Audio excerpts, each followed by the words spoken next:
Oh, tu ne peux même pas imaginer ce que je t'ai rapporté. C'est un vrai délice. Tu vas devenir fou. Oh, ah. Vous vous rappelez tous la fin d'« Il était une fois à Hollywood », sanglante, violente, spectaculaire. Cliff Booth sauve Sharon Tate, et avec elle, le vieux Hollywood.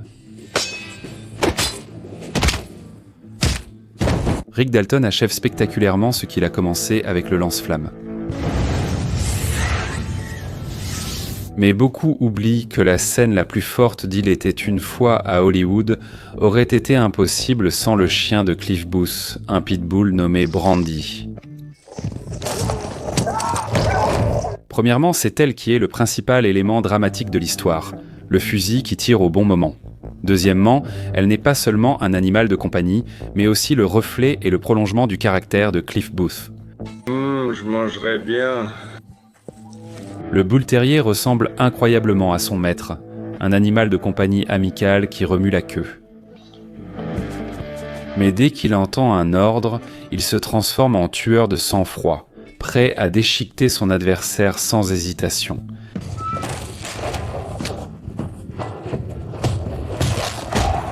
Cliff agit de la même façon, calmement et noblement.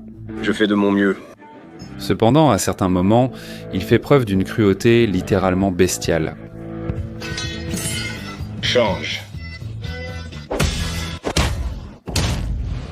C'est pourquoi l'importance de Brandy dans « Il était une fois à Hollywood » ne peut être surestimée. Certains n'ont même commencé à plaisanter en appelant la chienne l'actrice principale du film. Elle a même reçu sa propre récompense canine, et pas n'importe où, mais au Festival de Cannes. Brandy est peut-être le vrai héros et sauveur d'Il était une fois à Hollywood.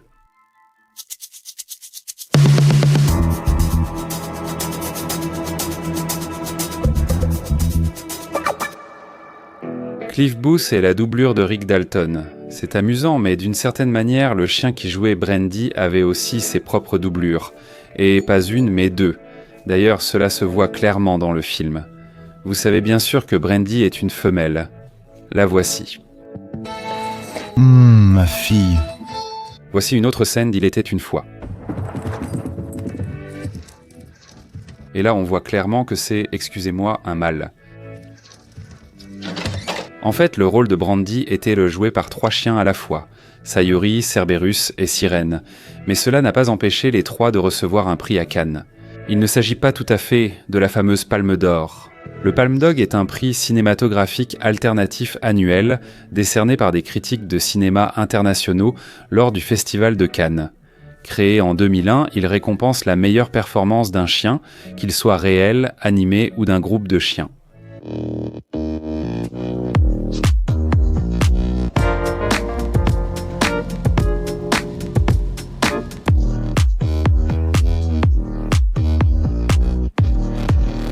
La récompense consiste en un collier en cuir portant l'inscription Palme Dog, et le nom lui-même est un jeu de mots formé à partir du nom du prix cinématographique Palme d'Or. Après la remise du prix à Brandy, on a commencé à la surnommer en plaisantant la meilleure actrice du film.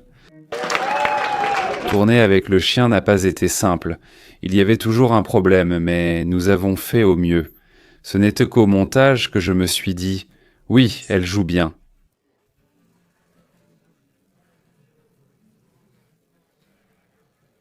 Et en fait, c'est en partie vrai, car sans Brandy, le résultat aurait pu être tout autre.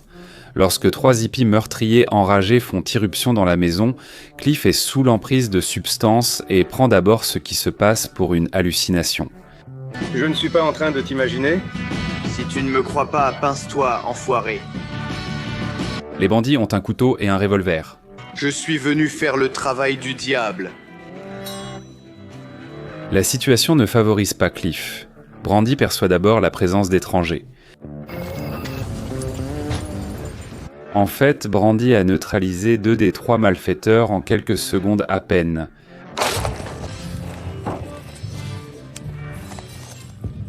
Cliff n'avait plus qu'à achever les derniers, ce qu'il fait avec une fureur terrifiante en utilisant les objets à portée de main. La 3e fille, paniquée, s'enfuit dans la cour, où elle est finalement achevée par Rick Dalton à l'aide du légendaire lance-flamme.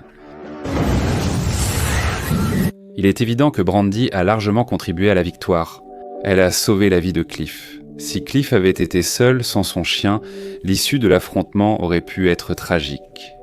Bien sûr, Cliff s'est aussi distingué.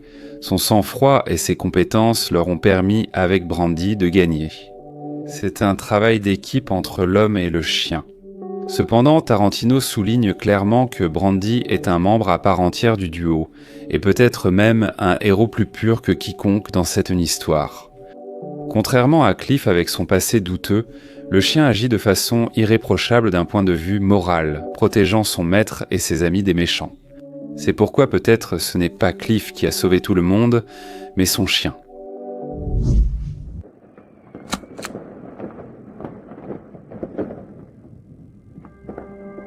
En 2021, Tarantino a présenté un roman inspiré de « Il était une fois à Hollywood », où il a détaillé l'histoire de Brandy.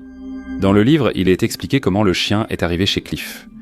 Le cascadeur Buster Cooley la lui a donnée pour régler une dette. Selon Buster, Brandy était étonné pour les combats de chiens et devait facilement rapporter de l'argent à son propriétaire, et Buster avait raison. Dès son premier combat, Brandy a mis son adversaire à terre en moins d'1 minute et a enchaîné les victoires avec assurance. Mais cela ne pouvait pas durer éternellement. Un jour, Brandy a affronté un adversaire bien plus sérieux, un pitbull surnommé César. Il a grièvement blessé Brandy et le combat a été interrompu sans qu'aucun vainqueur ne soit déclaré. Avant de reprendre les combats, il fallait laisser à Brandy le temps de se rétablir. Mais Buster voyait les choses autrement. Il avait en tête une somme précise que le chien devait rapporter, et il a décidé de jouer gros, faire combattre Brandy à nouveau, mais cette fois miser sur sa défaite. Pour Cliff, qui s'était attaché au chien, ce fut la goutte d'eau. Une dispute éclata entre lui et Buster, qui dégénéra très vite en bagarre. Elle s'est terminée tragiquement, Cliff a brisé la nuque du cascadeur et a gardé le chien pour lui. Depuis, Cliff a fait combattre Brandy 2 fois. Seulement lorsqu'il était vraiment dans le besoin. Mais la dernière fois, il a promis à Brandy, même si elle ne comprenait pas, qu'il ne la forcerait plus jamais à se battre. Devenu veuf, Cliff n'a plus jamais osé entamer de relations sérieuses avec une femme. D'une certaine manière, Brandy est devenue son seul véritable amour. Vous vous rappelez la scène du film où il lui apporte un os ? Oh, tu ne peux même pas imaginer ce que je t'ai rapporté. C'est délicieux. Tu vas devenir folle. Dans le livre, ce moment est décrit de façon beaucoup plus détaillée. Dans la journée, Cliff a déjeuné avec Rick au restaurant Musso et Frank. D'ailleurs, c'est un restaurant qui existe vraiment, l'une des attractions de Hollywood, ouvert depuis 1919. Là-bas, il a commandé un steak et a gardé toute la soirée un os enveloppé dans une serviette blanche dans sa poche de jean. Quand il l'a finalement offert à Brandy, il a eu une pensée. On peut inviter une dame chez Musso et Frank, commander ce même foutu steak, ajouter une bouteille de vin rouge et même un morceau de cheesecake. Tu ne verras rien qui ressemble à une telle reconnaissance. Brandy attendait fidèlement Cliff dans la caravane. Chaque matin, il lui laissait la télévision en noir et blanc allumée pour qu'elle ne s'ennuie pas. En réalité, Brandy occupe une place bien plus importante dans l'intrigue de Cliff Booth que celle d'un simple chien. Elle est le reflet de lui-même, la seconde moitié de sa personnalité. À bien des égards, le caractère de Cliff reflète celui de son animal de compagnie. Et d'ailleurs, il y a une explication scientifique tout à fait logique à cela.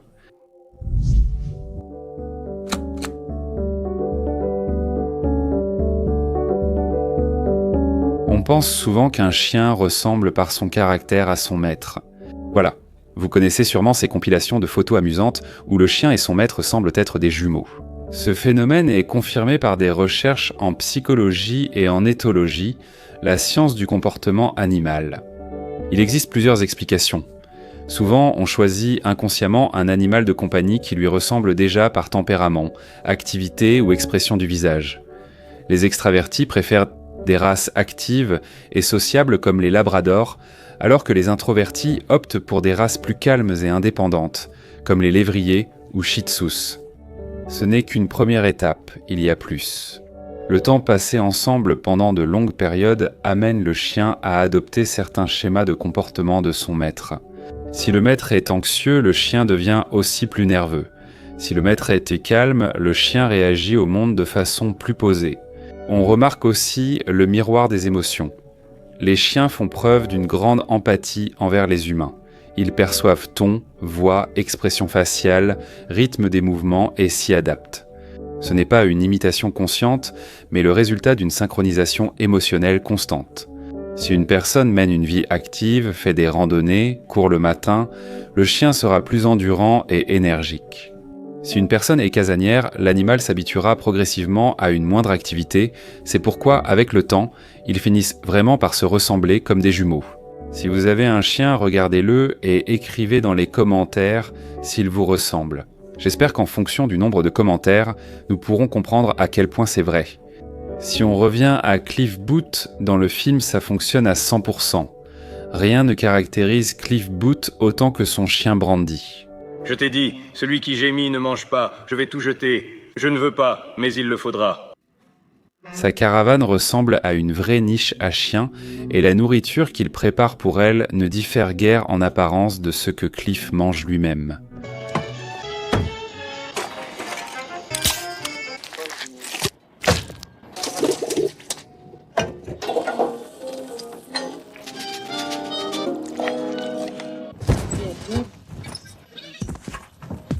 En ouvrant le placard, on découvre une rangée de boîtes d'une marque fictive, Dents de loup, aux saveurs exotiques comme oiseaux, rats et ratons laveurs. L'inscription sur l'étiquette dit « Bonne nourriture pour chiens méchants ». Quant à Cliff, il dîne de pâtes au fromage bon marché. À travers sa relation avec le chien, le spectateur voit que Cliff a un cœur et la capacité d'aimer, même s'il peut parfois être impitoyable envers les gens. J'en mangerai bien. Au cinéma classique, montrer un chien à l'écran rend immédiatement le héros sympathique. Tarantino utilise clairement cette technique, malgré les allusions au passé sombre de Cliff. En voyant la tendresse avec laquelle il joue avec Brandy et la confiance qu'elle lui accorde, le spectateur ressent instinctivement de la sympathie pour lui. La ressemblance entre Brandy et Cliff ne se limite pas seulement aux détails extérieurs. Leurs traits de caractère intérieur coïncident également de façon surprenante. C'est avant tout une loyauté et une fidélité inébranlables. Cliff, malgré son passé sombre, fait preuve d'une dévotion inconditionnelle envers Rick Dalton, son ami acteur. As-tu encore besoin de moi pour quelque chose? Non. D'accord, alors je vais traîner ma carcasse à la maison. Il reste avec Rick bien que la carrière de Dalton décline et qu'il le traite parfois de haut. T'es ma doublure, laisse tomber. Rick, je suis ton chauffeur et homme à tout faire. Cliff fait n'importe quel boulot. J'ai une antenne télé qui déconne la nuit. Tu pourrais pas passer chez moi pour la réparer? D'accord. Et il protège sa réputation. Ne pleure pas devant les Mexicains. Rick, Dalton, n'oublie pas. En termes de loyauté, Cliff rappelle son propre chien Brandy, qui peut attendre indéfiniment dans la caravane, tout comme Cliff attend Dalton dans son manoir. Est-ce que j'aime conduire pour toi, faire des bêtises à la maison et rester enfermé quand tu n'es pas là? Tous deux sont capables de réprimer longtemps leurs désirs et leurs émotions par loyauté, que ce soit la faim du chien ou les ambitions professionnelles du cascadeur. Ensuite, le calme et la discipline. Cliff Booth dans le film est un modèle de sang-froid. Presque rien ne le déstabilise. Ni la bagarre avec Bruce Lee sur le plateau, ni la communauté hippie au ranch de Span. Il garde toujours un air imperturbable. Brandy est présentée comme une chienne très équilibrée. Même affamée, elle reste calme et ne gémit pas, conformément à l'éducation de Cliff. Que t'ai-je dit? Celui qui gémit ne mange pas. Je ne me plains pas, je vais tout jeter. Je dois le faire. Prends tes affaires et dégage du plateau. C'est de ta faute. Une telle endurance de fer leur est propre à tous les deux. Mais dès qu'ils reçoivent le signal d'agir, Cliff et son pitbull passent instantanément en mode attaque. Et c'est le troisième parallèle, un danger caché sous une apparence paisible. Brandy est une gentille chienne au regard doux, mais il suffit que Cliff claque la langue pour qu'elle se transforme en une arme de vengeance féroce, tout comme Cliff lui-même. Au point culminant du film, cette synchronisation est particulièrement évidente. Le héros et son chien agissent comme un seul être. Dans le film, Brandy remplit plusieurs fonctions dramatiques à la fois. D'une part, elle humanise Cliff Booth, d'autre part, elle devient le reflet et le guide de son monde intérieur. Et enfin, dans le final, le chien joue le rôle du fusil de Tchekhov. Tarantino soigne les détails pour que le spectateur retienne l'information jusqu'au moment clé. À la fin, le fusil tire, le chien agit, confirmant tout ce qu'on savait sur lui. La nourriture pour chien féroce ? Et la voilà féroce. L'ordre assis et attend. Celui qui gémit ne mange pas. Et la voilà qui attend patiemment le signal pour se jeter dessus. À quoi te sert ton couteau? Amène-le! Ainsi, la vision du chien rend le dénouement final plus crédible. Nous ne sommes pas surpris que Cliff se débarrasse si facilement des 3 agresseurs. Nous nous souvenons qu'il a un atout dans sa manche sous la forme du pitbull Brandy. Ici s'ajoute aussi le motif de l'histoire alternative, comme dans Inglourious Basterds, où il réécrit l'issue de la Seconde Guerre mondiale. Dans Once Upon a Time in Hollywood, il change la fin tragique des événements réels de l'été 69. Cette fois, les victimes de la secte de Manson ont un protecteur en la personne de Cliff et de son chien de combat, et le drame sanglant se transforme en une comédie noire à l'issue victorieuse. En conséquence, Sharon Tate, ses amis et son futur enfant survivent en grande partie grâce au héros à 4 pattes. Il ne faut pas oublier non plus le style du réalisateur. Tarantino adore alterner de longs dialogues avec des éclats soudains de cruauté et de violence, et au moment culminant, il fait intervenir le chien pour porter le degré de folie à son maximum. Le gentil pitbull devient en un instant un instrument de vengeance, et la scène provoque à la fois un choc et de l'enthousiasme chez le spectateur. D'ailleurs, à propos du fusil de Tchekhov, à la fin, nous avons encore un autre fusil de Tchekhov, et ce n'est pas qu'un simple fusil. Un lance-flamme authentique, que Rick Dalton utilise pour achever spectaculairement la bande de Manson. Pourquoi il fait si chaud? On ne peut pas baisser un peu la température?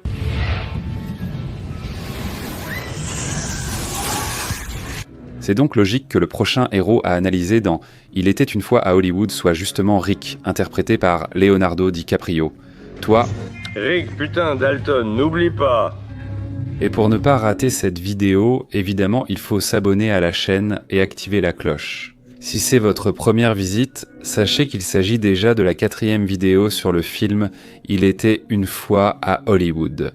Dans la description, je laisserai un lien vers la playlist avec toutes les critiques de ce film dans l'ordre chronologique. Visitez aussi la page d'accueil de la chaîne où vous trouverez, en plus des analyses de films cultes de Tarantino, de nombreux contenus intéressants de Game of Thrones et Breaking Bad aux films de Nolan.